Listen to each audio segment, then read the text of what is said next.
Bismillahirrahmanirrahim. Alhamdulillahirabbil alamin. Wassalatu wassalamu ala asyrafil anbiya'i wal mursalin Muhammadin wa ala alihi wa sahbihi ajma'in, amma ba'd. Para jamaah salat maghrib dan salat isya yang semoga dirahmati dan disayangi oleh Allah Jalla Jalaluh. Assalamualaikum warahmatullahi wabarakatuh. Alhamdulillah, segala puja dan puji kepada Allah. Salawat dan salam kepada suri teladan kita Nabi Muhammad sallallahu alaihi wasallam.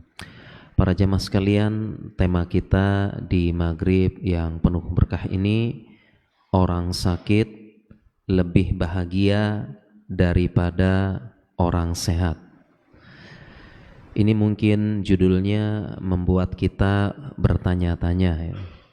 Sebenarnya ini usulan dari panitia ya. Pertama saya pikir apa mungkin banyak yang sakit ya? Enggak, insya Allah ya, sehat semuanya. Memang saya punya buku saku para jamaah ya. Ada buku saku, judulnya persis dengan tema yang diajukan ini. Orang sakit lebih bahagia daripada orang sehat. Ya, qadarullah bukunya habis ya. Di penerbit sudah habis. Biasanya kalau dibahas saya bawa untuk dibagi-bagikan biasanya. Tapi insya Allah kita akan bahas ya apa maksud dari buku tersebut ya. Intinya adalah orang sakit ya, dia kalau bersabar, berharap pahala ya, insya Allah bisa lebih bahagia daripada orang yang sehat. Yang inti dari buku tersebut adalah bagaimana kita bisa menerima takdir Allah, bagaimana kita berusaha lapang, dan kalau kita benar-benar beriman ya, Allah memberikan hidayah dan taufik kepada kita, kita benar-benar beriman dengan iman yang jujur ya, disebut dengan ma'as-shodiqin, bersama orang-orang yang jujur keimanannya. Jadi iman kita jujur beragama, ingin mencari ketenangan, kebahagiaan, dan ingin memperbaiki diri. Ini jujur keimanan kita ya, maka dia akan merasakan kebahagiaan meskipun badannya sakit. Karena Nabi SAW mengatakan hakikat kebahagiaan huna, beliau tunjuk di hati ya, hakikat kebahagiaan itu di hati ya. Ini yang berusaha kita cari terus ya. Innal gina nafs, sesungguhnya kebahagiaan itu kebahagiaan hati kita, kekayaan hati kita. Ini yang ini yang seorang mukmin ya, inilah tujuan kita ngaji ini ya. Tujuan kita belajar agama, tujuan ngaji cari kekayaan hati dan kebahagiaan, yang dimana kita selalu lupa bahwasanya bahagia itu bukan pada semata-mata bukan pada harta benda, tapi juga di hati yang lebih utamanya.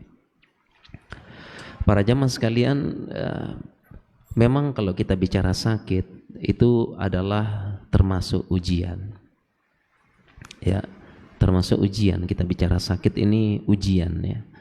Tapi mayoritas ya, ujian bisa mengantarkan kepada kebahagiaan. Bahkan hakikat dari kebahagiaan itu setelah kita melewati berbagai macam ujian. Ya, tidak ada bahagia tanpa ujian.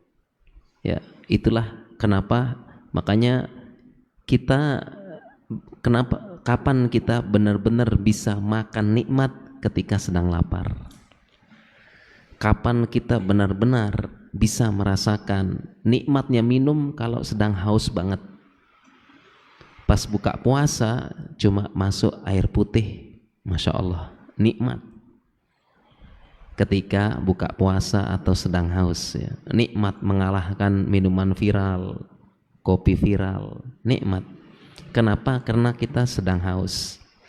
Demikian juga dengan yang namanya kebahagiaan, nggak bisa ya. Harus ada ujian dulu baru bisa bahagia. Dan inilah dicontohkan kepada yang dicontohkan oleh para nabi dan orang-orang sebelum kita ya. Am hasibtum anta tadkhulul jannah ya, apakah kalian mengira kalian masuk surga ya. Atau kalau pakai terjemah enaknya, terjemah bebasnya itu, siapa yang bilang kalian masuk surga?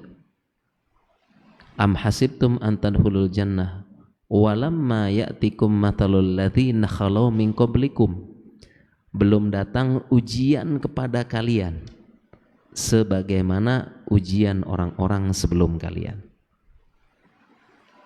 ya. Bagaimana ujiannya? Masathumul ba'sa wad-dharra,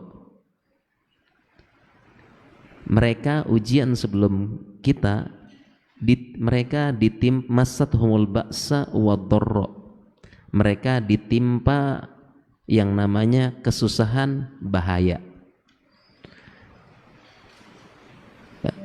Enggak cukup sampai di situ, kita lanjutkan ayatnya. Masathumul ba'sa wad-dharra wa zulzilu hatta yaqular rasulu walladzina amanu ma'ahu mata nasrullah.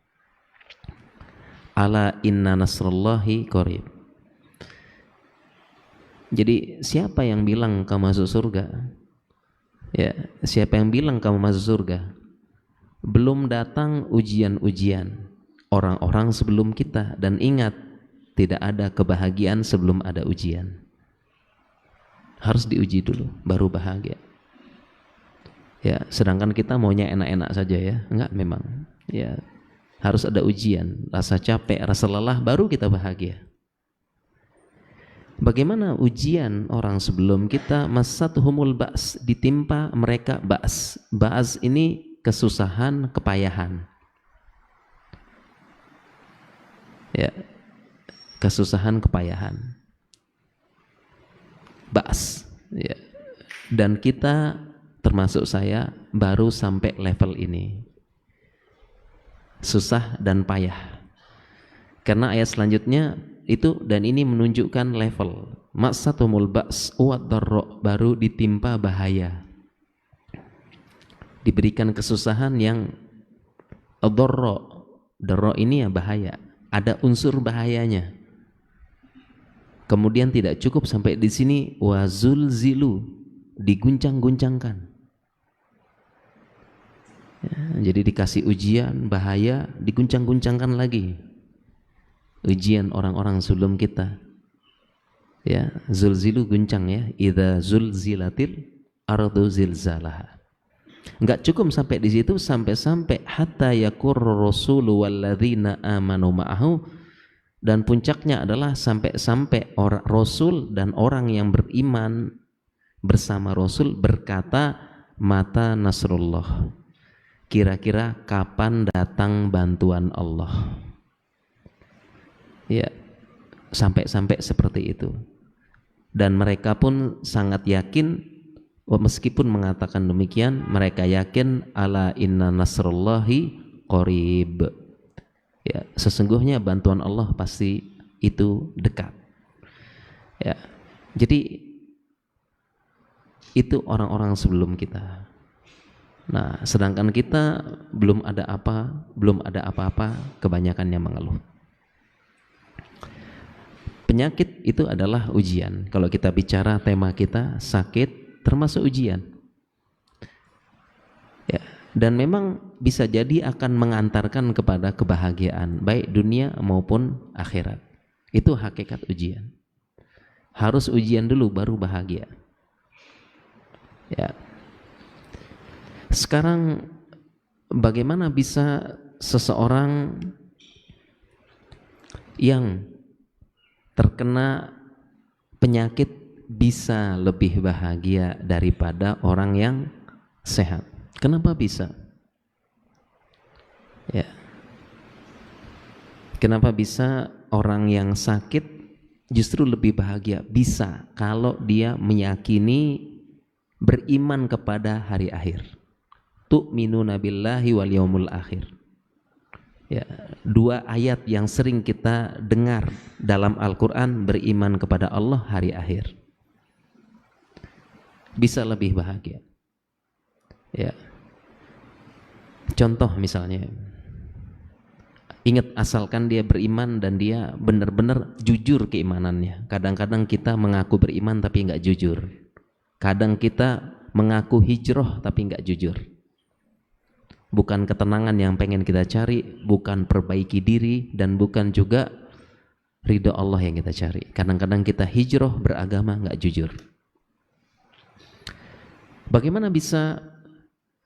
Ya, karena dia beriman, yakin banget, dan mengetahui dalil-dalil hiburan bagi orang sakit. Yang pertama, hadis Nabi Shallallahu Alaihi Wasallam, hiburan bagi orang yang terkena penyakit, terutama penyakit yang kronis, penyakit yang parah, misalnya penyakit kanker, ya, penyakit gagal ginjal. Salah satu hiburannya hadis ini. Hadis ini. Orang yang kena kanker termasuk dapat ujian berat para jamaah. Ujian berat, ya. Jadi tidak sesederhana yang kita bayangkan kanker. Jadi kanker itu selnya tumbuh dengan cepat tapi tidak sempurna. Rusak tapi cepat. Sehingga sel kanker gampang hancur, gampang rusak, tapi tumbuh cepat. Itu sel kanker. Sehingga apa? Merusak jaringan, dan bagian rusaknya itu ya namanya sel rusak, nyebar kemana-mana. Ya, apalagi sampai membesar sel jaringannya membesar, tumornya makin besar. Ya, makanya penderita kanker disebut dengan survival pain atau survivor. Di istilahnya dia survive terhadap rasa sakit. Jadi penderita kanker tuh dia kena sakit terus. Ya, contoh misalnya begini para jamaah, ya. Misalnya ini tangan, jadi dia kan jaringannya membesar dan menekan pembuluh darah serta otot dan sel saraf sekitar. Itu sakit. Ya, menekan. Coba para jamaah punya satu anggota badan, itu ditekan aja salah satunya gini. Nah, misalnya ini tangan, ya, ditekan kayak gini terus, atau ditekan begini terus, itu rasanya sakit karena ada jaringan di sini membesar. Ya, makanya disebut pejuang rasa sakit. Itu orang kanker. Demikian juga dengan gagal ginjal, ya, terutama yang rutin cuci darah. Itu juga sama, ya, darahnya kotor, mual, muntah, itu jadi makanan sehari-hari, ya. Para jamaah pernah mual-mual, pernah muntah, ngapa-ngapain nggak enak kan, ya. Mau ini nggak enak kalau sudah mual, mabuk, ya, mual kendaraan, ngapa-ngapain nggak enak. Mau makan, mau tidur nggak enak. Nah, orang yang darahnya kotor kurang lebih seperti itu, karena ginjalnya rusak sebagai penyaring darah. Dan yang namanya gagal ginjal, dia akan terus menerus semakin rusak, karena ginjal itu adalah seperti onderdilnya suatu kendaraan. Ya, dia makin rusak. Ya, karena dia kerusakannya mekanik. Ya, pakai obat apapun ya harus diganti atau harus diperbaiki. Nah, masalahnya ginjal nggak ada onderdilnya, kecuali kalau cangkok ginjal. Jadi rusak terus, makin parah. Jadi cuci darahnya dari awal-awal sih 6 bulan sekali, 2 bulan sekali, kemudian sebulan sekali, 2 pekan sekali, sepekan sekali, sampai sepekan 2 kali. Nah, ini tentu ujian yang cukup berat. Ya, ini sebagai gambaran dan hiburannya adalah hadis di mana Nabi Shallallahu Alaihi Wasallam bersabda, "Ya waddu ahlul afiyati yaumal qiyamah anna juludahum julidat bil maqarid mimma yarona min thawabi ahlil bala." Ya waddu ahlul afiyah. Ahlul afiyah, orang yang sehat seperti kita, ya, masih enak makan, enak minum, enak jalan. Ahlul afiyah akan berangan-angan di hari kiamat. Jadi kita semua di hari kiamat nih berangan-angan. Ya. Apa bentuk angan-angan kita? Anna juludahum quridot bil maqarid. Kita berangan-angan sekiranya dulu di dunia dapat ujian yang berat. Ujiannya apa? Julud, kulitnya dilepaskan hidup-hidup dengan makorit. Makorit itu ya gampangnya itu alat parut yang besar. Apa? Alat parut kulit yang besar. Jadi kita yang sehat-sehat ini, ahlul afiyah, di hari kiamat berangan-angan. Kenapa dulu di dunia kok nggak dapat ujian yang berat? Kalau bisa ujian yang berat-berat ini, kulit ini dikuliti hidup-hidup. Dan bukan dilepas gitu, tapi di kayak parut, makorit namanya, diparut gini-gini. Ya. Diparut. Ujiannya berat. Dan kenapa disebutkan di situ julud? Karena memang ternyata dalam ilmu kedokteran ya, saraf penyakit yang paling banyak itu di mana? Di kulit. Saraf rasa nyeri paling banyak di mana? Di kulit, nyangkutnya di kulit paling banyak. Itulah keajaiban firman Allah Subhanahu wa taala, hukuman bagi penduduk neraka. Falamma nadijat juluduhum badalna juludan ghairah. Tatkala kulitnya sudah mateng, kami ganti kulit yang lain. Kulitnya sudah habis kebakar, diganti dengan kulit yang lain. Kenapa Allah sebut kulit, bukan daging, bukan otot, bukan tulang? Karena yang paling banyak rasa nyerinya apa? Kulit. Ya. Misalnya kayak usus. Usus itu tidak ada reseptor nyerinya.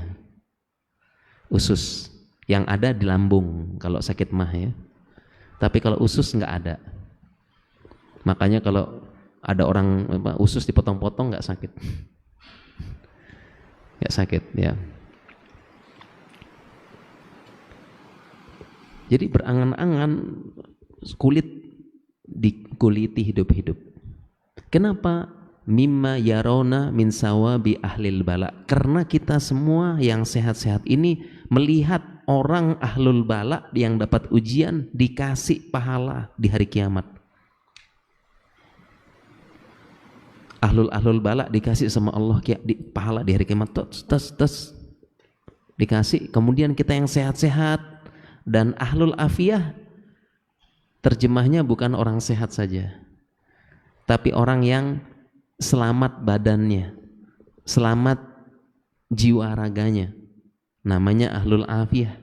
Jadi bukan hanya yang nggak kena penyakit tapi enak hidupnya, nggak ada, selamat ya, karena definisi afiyah adalah selamat, keselamatan ya, enak hidupnya, makan enak, ini enak, itu ahlul afiyah. Nah, kita ini melihat mereka ya dikasih pahala sama Allah terus gitu. Kita semua, ya Allah, kenapa saya nggak dapat dulu ya? Kok saya nggak dapat?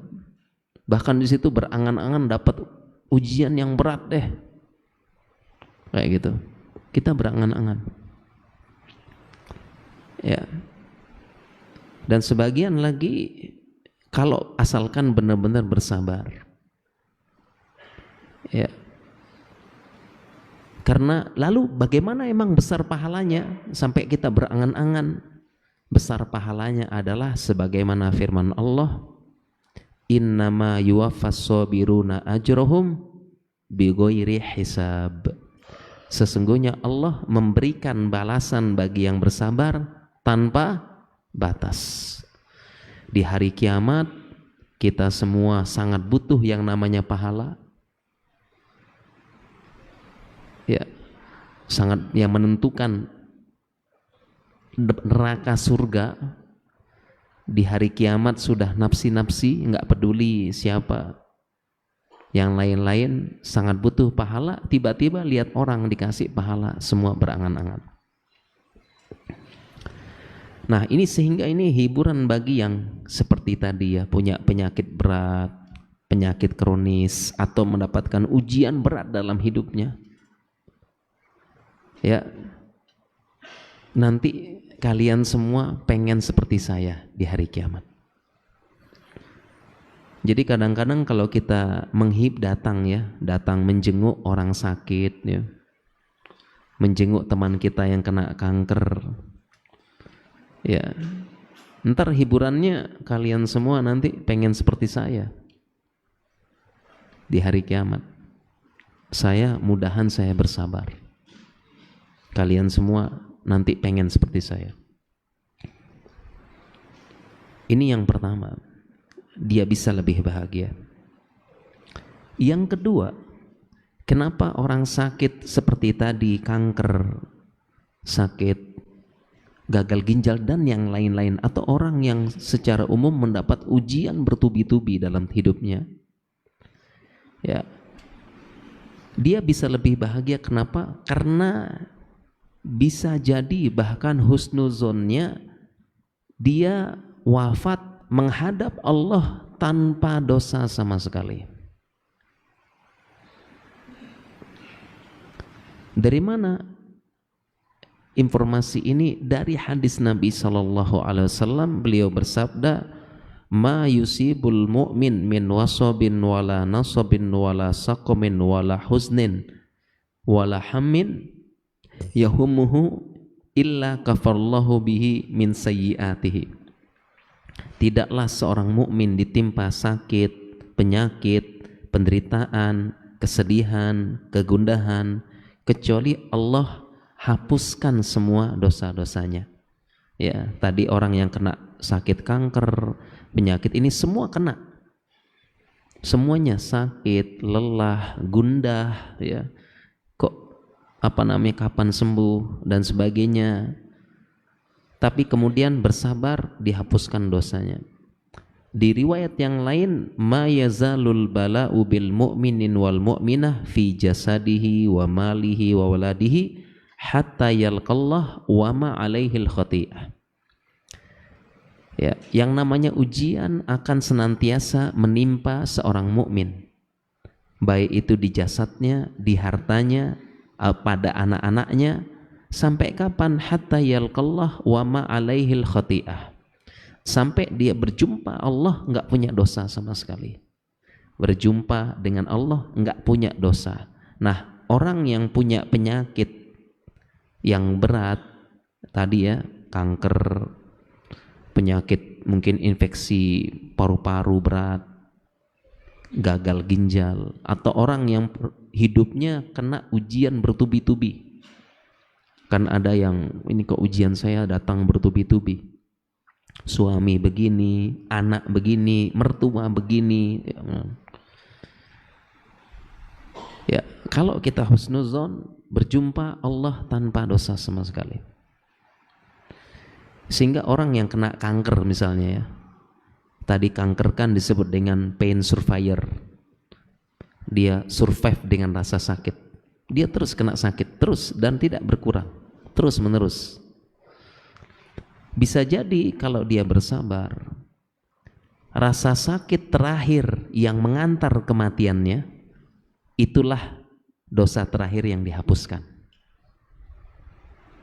Jadi dia sakit, dihapus dosanya. Sakit, dihapus dosanya.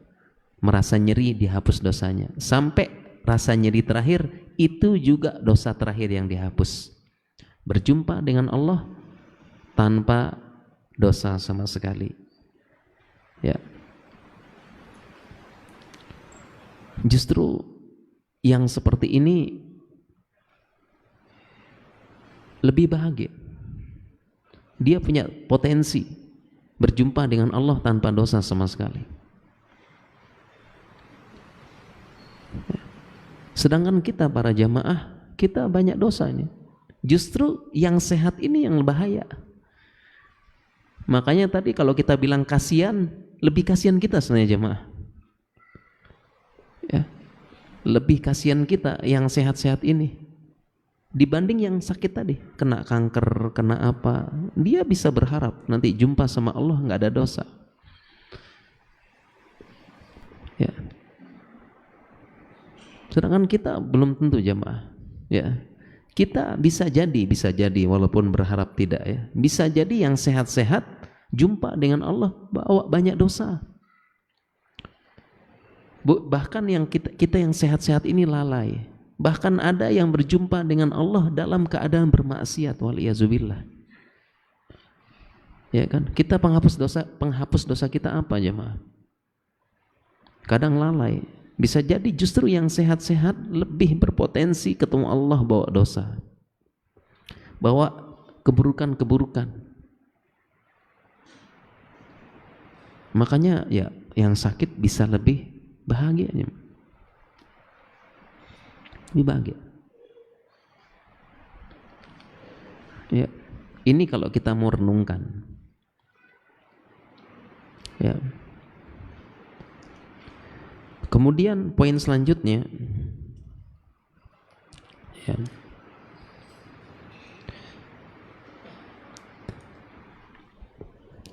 Beberapa orang yang kenapa bisa lebih bahagia, beberapa orang yang kena penyakit berat seperti itu, ya kena kanker, kena gagal ginjal tadi, dia terkadang harapan hidupnya lebih rendah, ya tidak ya? Dalam ilmu kesehatan, kedokteran ada namanya prognosis, ya. Prognosis itu perkiraan ya. Perkiraan ini kalau penyakit ini usia harapan hidupnya tinggal sekian. Namanya prognosis. Nah, cuma memang bahasa Indonesianya itu kurang bagus ya. Ya, ini bapak saya divonis dokter usianya tinggal 5 bulan lagi. Wah. Ini memang kalau secara bahasa perlu diluruskan ya. Dokter tidak memvonis. Ya, dokter itu memperkirakan berdasarkan fakta, pengalaman dan penelitian. Ya. Ada orang yang kena penyakit berat diperkirakan ya usianya tinggal sebulan lagi atau 6 bulan lagi. Ya, memang namanya kalau sudah kanker, biasanya kanker stadium sekian itu terlambat, sudah metastasis menyebar ke seluruh tubuh, dan biasanya memang ya tidak lama. Ya, pasti para jamaah pernah berjumpa ya dengan keluarga, diagnosis berapa bulan, setahun sudah meninggal. Memang begitu kanker. Ada yang diperkirakan usianya tinggal 1 bulan lagi. Kira-kira ini berita gembira atau berita buruk jamaah?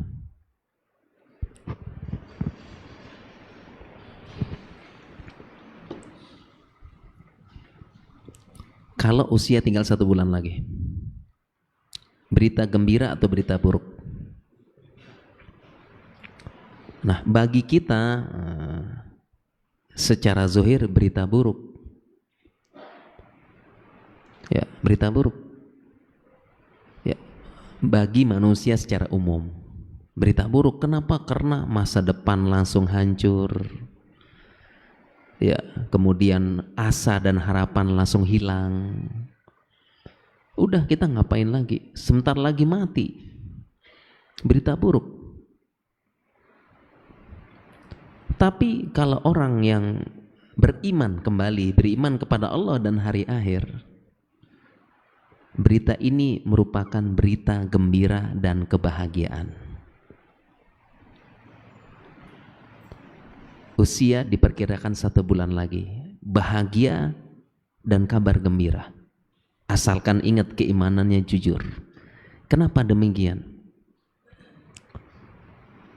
Karena tinggal 1 bulan lagi, dia bisa mempersiapkan diri untuk menghadapi kehidupan yang lebih kekal. Dia bisa siap-siap. Dan karena dia akan meninggalkan dunia, apalagi dalam keadaan sakit, maka yang seperti ini biasanya dia akan meletakkan sayap kesombongan. Kebanyakan ini hikmahnya, ada penyakit kanker, penyakit berat seperti ini. Kebanyakan pasien-pasien seperti ini sayap kesombongannya hilang. Disebutkan dalam Al-Quran tuh sayap kesombongannya, wahfid janahak, rendahkan sayapmu. Ya, karena orang sayap itu kan ke atas, tinggi gitu ya. Wahfid janahak, rendahkan sayapmu, itu disebutkan dalam Al-Quran.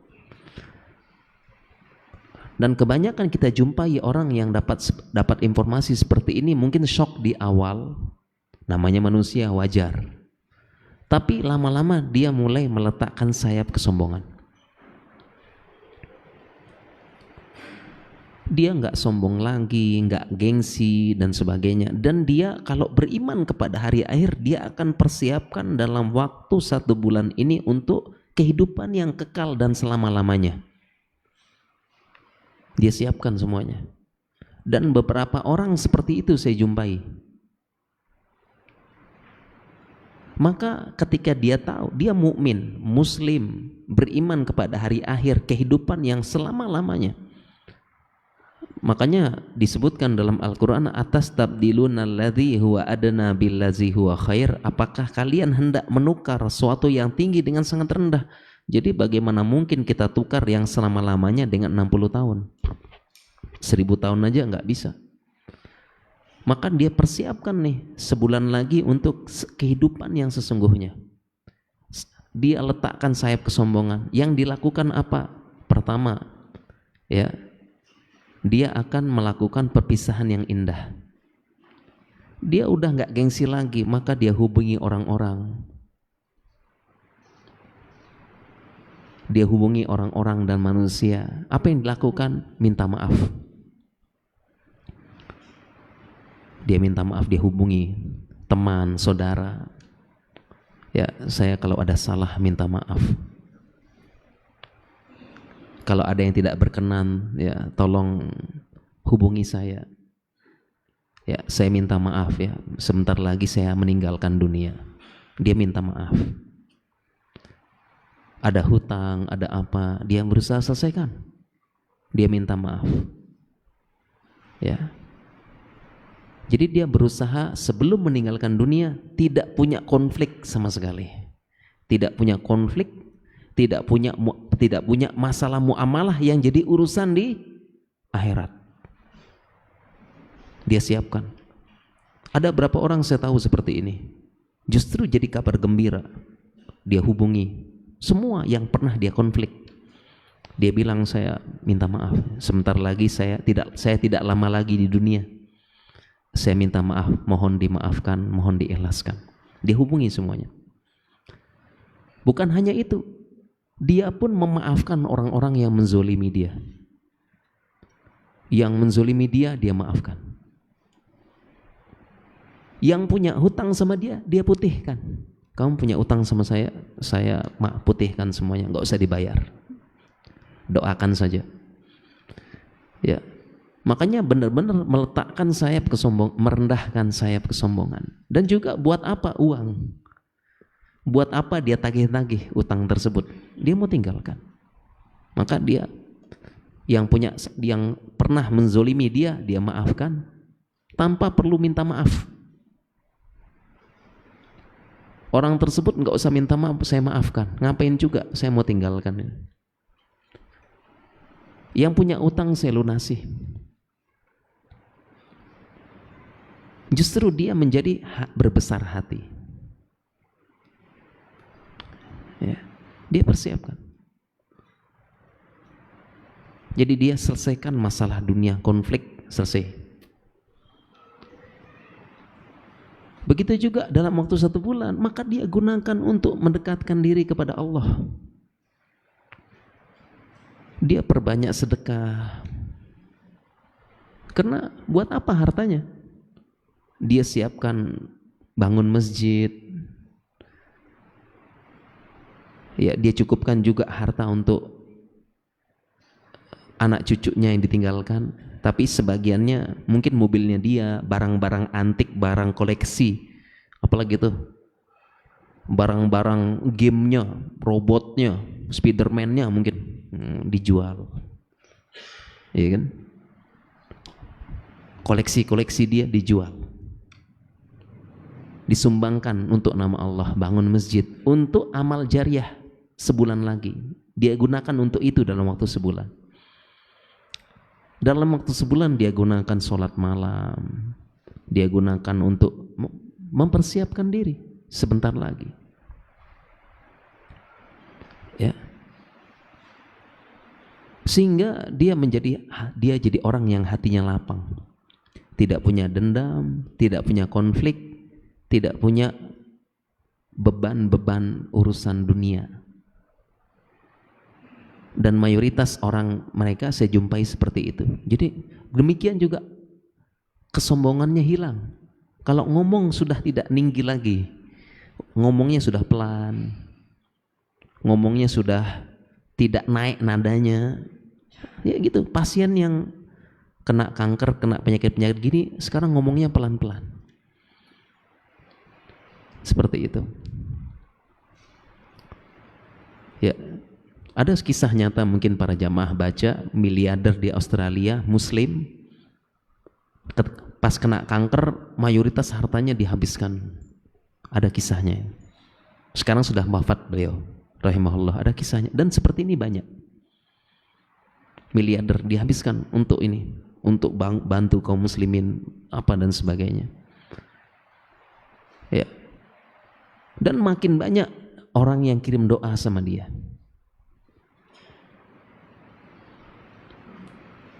Sekarang dibandingkan kita jemaah, kita ini termasuk saya berarti ya. Pertama, kita karena ahlul afiyah, sayap kesombongan nggak diletakkan, malah makin tinggi.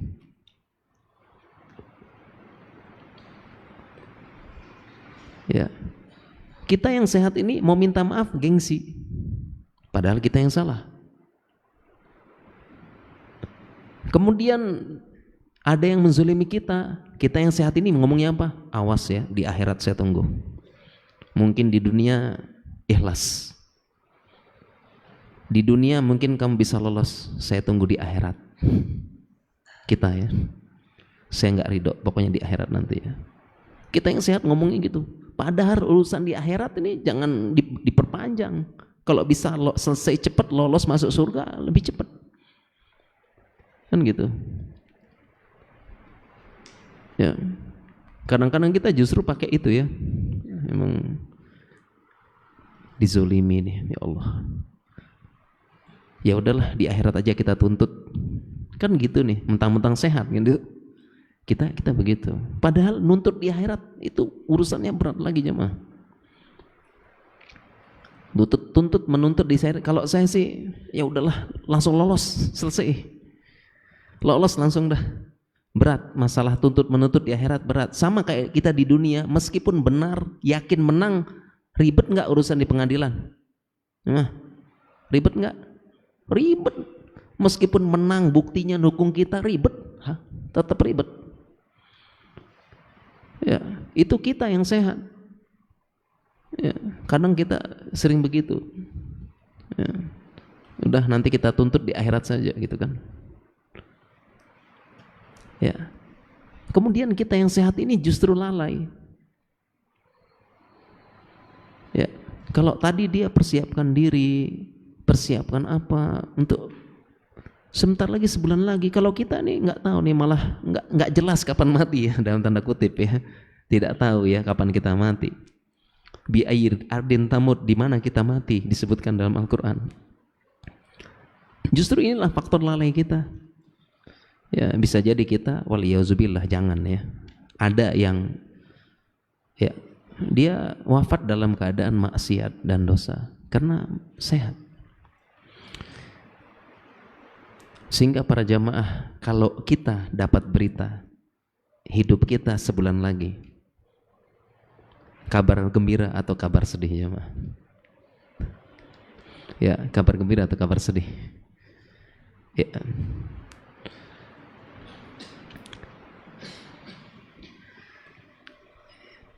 Ya, secara tabiat ya kabar sedih ya. Makanya jangan berharap dapat ujian. Nah, itu juga Islam tengah-tengah. Jadi konsepnya Islam, jangan berharap dapat ujian. Jangan berdoa dapat ujian, ya Allah mudahan kena kanker gitu ya. Mudahan enggak boleh. Ya, dalilnya la tatamannaul liqa'a adul. Jangan berangan-angan berjumpa dengan musuh Allah. Meskipun kalau jumpa berpotensi syahid, ya gitu. Ya, jangan minta ujian, ya Allah kasih ujian yang berat, jangan. Ya, itu konsep Islam. Jadi tidak boleh minta ujian, tidak boleh minta bala. Ya, karena belum tentu kita bisa bersabar. Tapi kalau sudah kena, ada hiburannya. Ya. Baik para jemaah, sudah azan ya. Nah, jadi ini inti ya. Ya. Karena waktu kita singkat ini ya, itu bukunya buku saku ini memang ya berapa pertemuan sebenarnya ya. Tapi ya saya langsung sampaikan intinya, itulah alasan kenapa orang sakit bisa lebih bahagia daripada orang yang sehat. Yang pertama ya di hari kiamat ya nanti dia bangga ya orang-orang pengen seperti dia. Yang kedua berpotensi besar berjumpa Allah tanpa dosa sama sekali. Saya juga pengen. Ya. Yang ketiga, ya, dia lebih bersiap diri berjumpa dengan Allah, dan orang yang sakit berat biasanya meletakkan sayap kesombongan. Kalau kita makin sehat, makin kaya, makin potensi sombong seperti itu. Ya. Dan yang secara umum dalil-dalil yang lain masih banyak.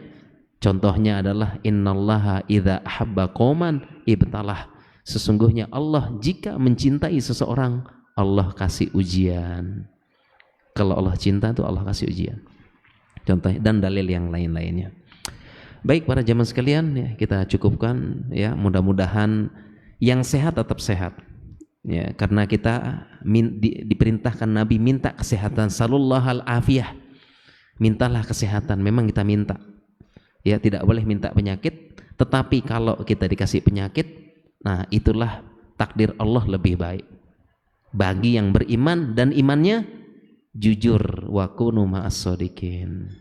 Kita akhiri subhanakallahumma wa bihamdika asyhadu alla ilaha illa anta astaghfiruka wa atubu ilaik. Wassalamualaikum warahmatullahi wabarakatuh. Waalaikumsalam warahmatullahi wabarakatuh.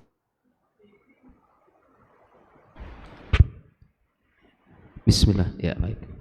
Ya, baik para jemaah, tadi ada informasi, kita lanjutkan dengan tanya jawab sampai nanti iqomah nanti ya. Baik, kami persilahkan para jemaah untuk bertanya, semoga saya bisa menjawab ya. Metodenya pakai kertas atau langsung? Biasanya gimana? Langsung, oh ya, kalau gitu minta tolong ditunjukin yang dipersilahkan, biar saya nggak pilih kasih ya. Ya, mana Pak? Silahkan Pak. Ya, yang nanya. Ya, waalaikumsalam warahmatullahi wabarakatuh.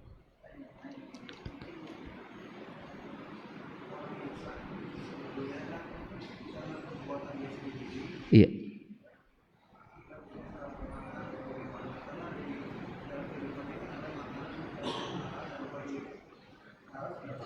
Iya.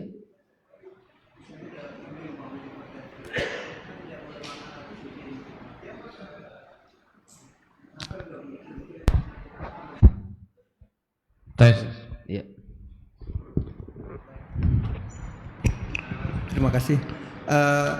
Bukankah yang penyakit itu sebenarnya munculnya dari karena ulah dia sendiri keseharian itu? Misalnya makan itu kan ada yang toyib, ada yang Tidak toyib, tidak toyib ya, dan halal gitu ya. Nah, pastikan bahwa dia halal tetapi tidak toyib.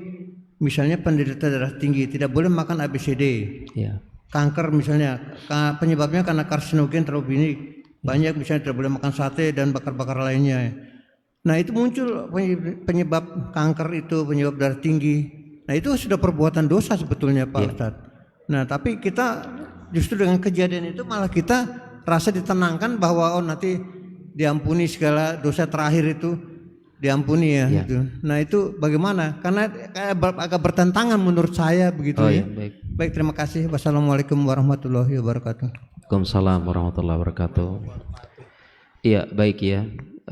Ini ada pertanyaan, orang kena hipertensi gitu ya. Itu kan bisa jadi karena dia makannya nggak teratur ya. Makannya itu nggak sehat gitu ya. Nggak sehat ya.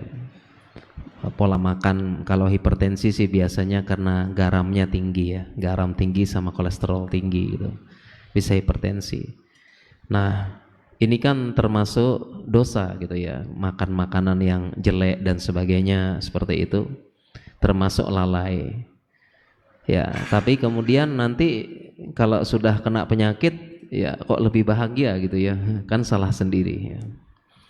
Baik, ini sebenarnya ini Pak, ini konsep secara umum ya. Jadi kalau konsep secara umum, apapun yang menimpa kita ini karena akibat perbuatan kita, ini konsep secara umum. Wa ma asobakum mim musibatin fabima kasabat aidikum, kan gitu konsepnya ya. Jadi apapun yang menimpa kita karena akibat ulah kita sendiri ya.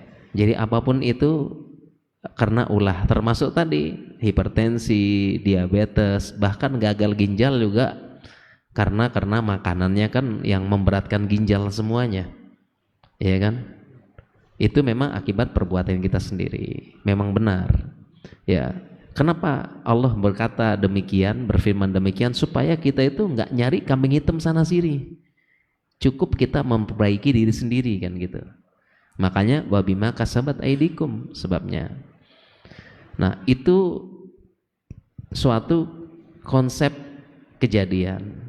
Tapi kalau sudah kena penyakitnya, kena musibahnya, sudah beda lagi. Ya, sudah kena penyakitnya, ini beda lagi sudah. Ya, maka ini sudah ujian yang baru, bersabar atau tidak. Ya, yasbiru au la yasbiru, bersabar atau tidak sabar. Ya, memang ini karena dosa.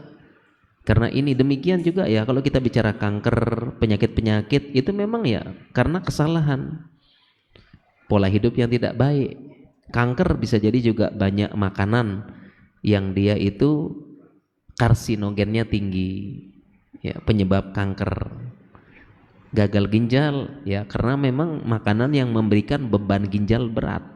Minuman-minuman yang pokoknya minuman-minuman viral sekarang itu ya memang kerja ginjal berat.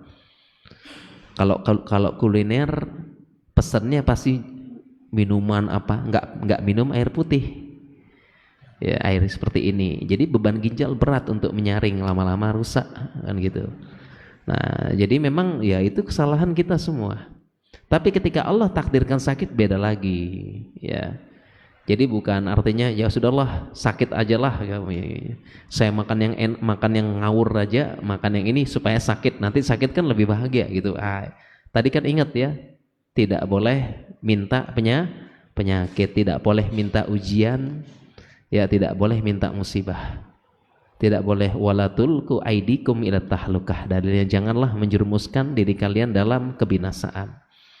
Ya, bahkan kita diperintahkan minta kesehatan, sallallahu al-afwa wal afiyah. Mintalah kepada Allah maaf, ampun kita banyak dosa tiap hari, wal afiyah. Ya, kesehatan, keselamatan secara umum. Ya, jadi begitu Pak ya, insyaallah konsepnya. Ya, jadi yang sehat ya jaga tetap sehat, yang sakit ya mudah-mudahan lebih bahagia gitu ya. Seperti itu insyaallah ya. Ustaz, kalau ini Ustaz, kan kadang-kadang kita ditanya ya Ustaz, antum sehat? Iya. Alhamdulillah sehat. Padahal di badan kita ada pegel pinggang atau Iya. lainnya. Gimana Ustaz? Apakah itu dusta atau Bohong ya. bohong atau boleh atau gimana sih? Bingung juga Ustaz. Iya, iya, iya, iya, baik ya. Ya, kalau kita ditanya apakah gimana sehat apa enggak, ya itu akan istilahnya ada ungkapan likulli maqamin maqal. Setiap tempat ada ucapannya. Kan gitu ya. Walikulli maqamin maqal. Setiap ucapan ada tempatnya. Kan gitu. Ya, jadi kalau kita ketemu sama orang ya cuma sakit-sakit ringan ya, cuma pegel, cuma apa, pusing, jawabannya kalau ketemu sama orang ya bilang aja sehat, ya kan, ya, sehat seperti itu ya. Nah tapi beda pas kita ke dokter semuanya disebutin kan gitu, semuanya disebutin dari pegelnya, encoknya, lututnya, apanya semua disebutin sakit gitu kan. Nah, jadi ini tadi ya, setiap tempat ada ucapan, setiap ucapan ada tempatnya. Ya, jadi kalau ya cuma tadi pegel-pegel, sakit, linu, encok, ditanya sehat nggak? Alhamdulillah sehat. Ya, gitu ya. Seperti itu. Jadi gitu aja Pak ya. Gitu ya, insyaallah seperti itu ya. Ya, oh ada Ahwat silakan. Assalamualaikum Pak Ustadz. Yang ingin saya tanyakan, bagaimana dengan seorang yang menderita penyakit kanker otak? Sebagian memorinya hilang dan untuk sholat pun dia kadang ingat, kadang lupa dengan bacaannya. Iya. Makasih itu yang tanya. Iya, ada pertanyaan bagaimana yang kena penyakit kanker otak ya. Penyakit kanker otak memang ya tergantung letaknya, posisinya, dia kena yang mana. Nah, ini pertanyaannya, terkadang ingatannya ya, terkadang ingatannya hilang atau berkurang. Mungkin ya kalau secara kedokteran kena bagian frontal korteksnya, bagian sini depan. Bagaimana kalau dia ingatannya hilang? Atau bahkan awareness-nya, namanya awareness ya, artinya atau kita sebut dengan insight atau kognitif, kemampuan mengenali lingkungan, tempat, posisi dan keadaan. Ya, bagaimana ya kalau seperti ini? Nah, kalau cuma lupa sekilas, lupa sementara, ya itu tidak apa-apa. Ya, artinya kalau dia lupa sholat, lupa ngaji, lupa ibadah, ini termasuk ma'fun, dimaafkan. Dan dia bisa qada salatnya. Ya, fal yusalliha idza dzakaraha. Kan gitu kalau salat ya, hadisnya. Segera salat begitu ingat, kalau lupa. Itu qadanya. Langsung. Nah, jadi misalnya dia lupa salat asar, maghrib, isaknya sadar lagi, langsung sholat ya, langsung sholat. Tapi kalau menghilangkan kognitif secara keseluruhan ya, maka ini termasuk kewenangan Allah nanti, termasuk yang rufi'atil qalam, diangkat pena anil majnuni hatta yafiqa, diambil dari orang yang akalnya hilang sampai akalnya kembali. Ya, berarti ini termasuk dimaafkan. Ya, dimaafkan. Misalnya nggak sholat seharian, nggak sholat lama, dimaafkan. Ya, tapi secara umum ya, orang yang kena kanker otak seperti ini, kalau dia bersabar, dia bisa jadi lebih bahagia sebagaimana yang kita sampaikan tadi. Ya, mungkin seperti itu insyaallah ya. Satu lagi ya, baik, ada satu lagi ya insyaallah. Dari Ahwat ya. Oh baik, siap-siap. Dari Ahwat. Assalamualaikum warahmatullahi wabarakatuh, Ustaz. Waalaikumsalam. Ustaz, secara syariat apakah diperbolehkan dokter itu menvonis misalnya umurnya nanti hanya 4 bulan gitu. Tapi ternyata ini kejadian kepada kakak ipar saya ya. Dokter itu sudah memvonis katanya umur 4 bulan nanti sudah tidak ada harapan untuk sembuh gitu Ustaz. Tapi ternyata sampai sekarang alhamdulillah sehat-sehat aja gitu Ustaz. Mungkin udah 5 tahun lebih gitu ya. Sampai sekarang alhamdulillah sehat. Iya. Itu Ustaz. Assalamualaikum warahmatullahi wabarakatuh. Waalaikumsalam warahmatullahi wabarakatuh ya. Ya, jadi tadi kita sudah sampaikan ya, mungkin bahasanya perlu diganti tadi ya. Dokter tidak memvonis, yang benar hanya memperkirakan berdasarkan ilmu dan pengalaman. Ya, jadi memang perlu diganti ya, jangan divonis seperti itu. Ya, dan memang perkiraannya itu memang namanya juga perkiraan ya. Bisa benar, bisa meleset ya. Dan itu berdasarkan ilmu, berdasarkan korinah, berdasarkan dalail, bukti-bukti yang pernah terjadi selama itu. Itulah yang membedakan prediksi sama ramalan. Kalau ramalan nggak ada korinah, nggak ada tanda-tanda, nggak ada hubungannya. Jadi kita ganti bukan vonis ya. Ya, dan ada yang seperti itu juga. Saya divonis sama dokter, ya mungkin 6 bulan lagi saya mati. Dokternya mati duluan. Gitu kan gitu ya. Ya, jadi memang jangan pakai vonis ya.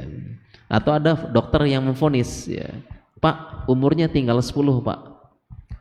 Berapa dok? 10 bulan. Ya, bukan. Emang 10 pekan? Bukan. 10 hari? Bukan. Berapa dong? 10, 9, 8, 7 gitu ya. Paham nggak jemaah? Tinggal 10 detik umurnya gitu.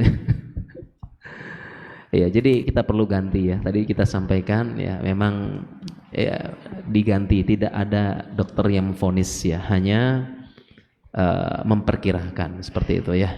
Mungkin demikian insyaallah ya. Oh ya, boleh ya, terakhir silakan Pak. Wabarakatuh. Ini saya itu pengennya sudah usia lanjut begini ini seandainya meninggal, karena kematian kan pasti. Gimana Pak? Diulang. Saya sudah lansia. Lansia ya. Kematian sudah pasti ya. Pasti. Allah yang tahu. Nah, pengen saya itu meninggal dalam tidak menyusahkan keluarga itu. Tidak menyusahkan keluarga. Ya walaupun lewat sakit dan lain-lain. Tadi tidak menyusahkan keluarga, ya. Anak-anak, istri dan lain-lainnya. Tips apa nih setelah zakat? Saya sudah menjaga makan, ya olahraga semampunya sudah. Ya berdoa seperti Ustaz katakan. Tapi apa tips apa untuk khusus lansia sehingga tetap sehat walaupun akhirnya juga meninggal? Terima kasih Ustaz. Assalamualaikum warahmatullahi wabarakatuh. Iya, baik ya. Ini pertanyaannya udah usia berapa nggih Pak? 72, Masya Allah ya, 72. Baik ya, usia 72, bagaimana supaya, kan makin nambah usia ya, supaya tidak merepotkan keluarga berarti Pak ya. Tips-tipsnya ya, tidak merepotkan. Yang pertama ini disebutkan dalam doa zikir pagi petang yang kita baca. Allahumma inni a'udzubika minal ajz wal kasal ya wal juban ya, dan salah satunya adalah minal apa lagi? Minal haram. Itu zikir pagi petang.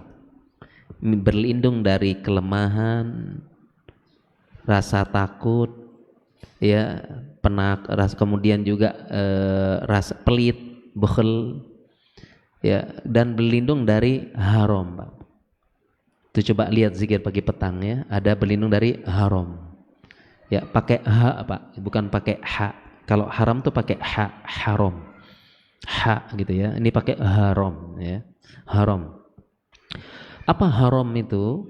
Haram itu kita lihat penjelasan zikir pagi petang, dan memang saya punya tulisannya, saya punya tulisan penjelasan zikir-zikir pagi petang. Haram itu adalah tua yang sangat renta. Itu namanya haram. Tua yang sangat renta, dan pendekatan ilmu kedokteran saat ini adalah namanya penyakitnya demensia atau Alzheimer. Pikun yang sangat. Jadi kalau terjemahnya pikun kurang juga Pak. Karena yang namanya Alzheimer atau demensia itu penurunan kognitif semuanya, bukan hanya pikun. Semuanya. Kemampuan hidupnya menurun. Itu kita berlindung tiap hari baca.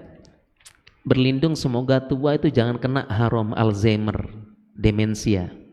Itu bukan hanya pikun, tapi penurunan kognitif dan fungsi tubuh. Yang kalau parah memang ini akan merepotkan anak cucu kita yang rawat. Lupa, perlu diarahkan, perlu diingatkan minum obat, ya. Bahkan sampai-sampai dilepas sedikit hilang. Tuh. Ya, makanya usulannya itu kalau haji itu ya, kalau haji sama kalau terutama haji itu ya, kemarin sempat diprotes ya sama pemerintah Arab Saudi, ke orang Indonesia yang ngirimnya yang seperti ini, bukan untuk ibadah. Dan akhirnya yang repot teman sekamar, baru sampai rumah sampai kamar hilang, yang nyari siapa? Teman sekamarnya. Jadi teman sekamarnya nggak fokus ibadah, malah sibuk nyari orang hilang. Ya, ini namanya Alzheimer. Ya, kita berlindung kepada Allah supaya tidak kena Alzheimer. Zikir pagi petang nih. Ya, dan memang merepotkan nanti anak cucu kita. Bagusnya kita jangan. Nah, sehingga tips-tipsnya, waduh banyak nih Pak ya. Ini pertemuan lagi satu materi Pak, insya Allah. Ya, tips-tipsnya ya, jaga makan, jaga gerak, olahraga. Intinya gitu ya, pola makan diatur, pola tidur, pola gerak, pola pikir. Nah, itu singkatnya. Ya, seperti itu. Ya, jadi jaga kesehatan, tetap aktivitas dan berdoa kepada Allah, zikir pagi petang tadi, dijauhkan dari haram. Dan satu lagi memang ya, ya kalau tidak ingin merepotkan anak cucu, ya ada hadis yang berbunyi, ya mautul fuja'ah, ya rohatun lil mu'min. Jadi ada hadis yang berbunyi, kematian mendadak rohah, istirahat bagi seorang mukmin. Ya, ada hadis kematian mendadak itu rohah, istirahat bagi seorang mukmin. Nah, penjelasan ulama kenapa kematian mendadak itu istirahat bagi seorang mukmin, karena dia tidak mengalami penyakit, tidak merasakan sakit, tidak melalui proses yang lama, dan dalam tanda kutip tidak merepotkan orang-orang sekitar dia. Ya mau nggak mau pasti dalam tanda kutip merepotkan ya. Kalau kita sakit minimal diantar ke rumah sakit, di apa dan sebagainya gitu. Ya, dan rohah dia tiba-tiba istirahat dari beban-beban dunia, asalkan dia meninggal husnul khotimah. Itu penjelasannya hadis mautul fuj'ah rohatun lil mu'min, istirahat. Seperti itu. Ya, makanya pilihannya kita kalau mati pelan-pelan sakit atau langsung mendadak jemaah. Pilih yang mana? Kan sakit akhirnya meninggal, atau yang mendadak, pilih yang mana? Hah? Pilih yang mana nih? Ya? Gitu ya. Gitu ya? Hah? Mendadak nggak butuh biaya Pak ya? Iya. Ya kalau secara logika sehat mendadak. Ya. Mendadak ya. Ya. Kenapa? Penyakit? Kenapa? Oh iya ya, itu bisa jadi juga ya. Jadi penyakit angin duduk itu ya, itu sebenarnya tidak ada diagnosis dalam kedokteran ya. Angin duduk itu enggak ada, itu ungkapan untuk penyakit-penyakit yang seperti angin yang mendekam terus bawa pergi ya, penyakit mendadak gitu ya. Itu kalau saya kurang tahu Pak ya, penyakit angin duduk ya. Tidak ada dia, mungkin ungkapan untuk tadi ya, penyakit-penyakit yang mendadak ya. Jadi ya kalau berdasarkan penjelasan ulama tadi ya memang benar, mati mendadak rohah bagi seorang mukmin, istirahat. Asalkan begitu dicabut nyawanya ya yang apa istilahnya yang menemani malaikat yang baik gitu ya. Rohah ya. Jadi kalau berdasarkan hadis tadi, saya kalau bisa milih saya mendadak aja. Asalkan bekal udah cukup apa gitu kan, lebih enak kan daripada sakit akhirnya meninggal kan gitu, mending mendadak. Kayak gitu. Jadi jamaah pilih yang mana nih? Ya, tadi bilangnya enggak ada dua-duanya. Ini bukti bahwasanya kita lari dari kematian. Qul innal mautal ladzi tafiruna minhu fa innahu mulaqikum. Katakanlah sesungguhnya kematian yang kalian lari dari kematian akan menjumpai kalian. Jadi tadi enggak mau dua-duanya, enggak mau mati gitu ya. Itu normal jemaah ya. Itu penjelasan para ulama, tapi intinya kita tidak bisa memilih ya.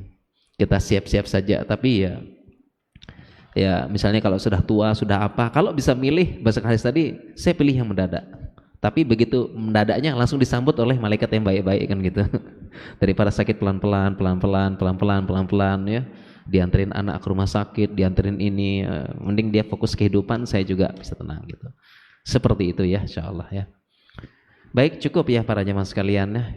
Kita cukupkan ya. Subhanakallahumma bihamdika asyhadu an la ilaha illa anta astaghfiruka wa atubu ilaik. Assalamualaikum warahmatullahi wabarakatuh.